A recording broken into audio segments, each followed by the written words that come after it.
વધુ વાત કરીએ તો વિસાવદર તાલુકાના કાલસારી ગામના માલધારીઓ દ્વારા ઉપવાસ આંદોલન કરવામાં આવ્યું છે। વર્ષ 2008થી કાલસારી ગામનું આશરે 3200 વીઘા જેટલી ગૌચરની જમીન ભૂમાફિયાઓ દ્વારા દબાણ કરી છે।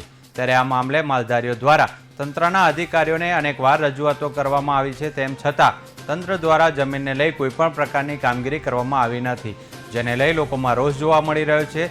ત્યારે માલધારીઓ દ્વારા સરકારી કચેરી સામે જ્યાં સુધી પોતાની માંગ પૂરી નહીં થાય ત્યાં સુધી ઉપવાસ આંદોલન કરવા જણાવવામાં આવ્યું છે।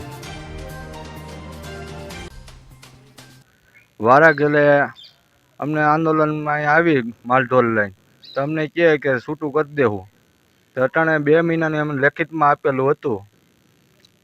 2 મહિના પૂરા થઈ ગયા, 11 તારીખે એનો મહિનો 2 મહિના પૂરા થતા હતા। 11 તારીખે અમને લેખિત આપ્યું હતું 7મા મહિનાની, 9મા મહિનાની 11 તારીખે પૂરું થઈ ગયું એનું લેખિત।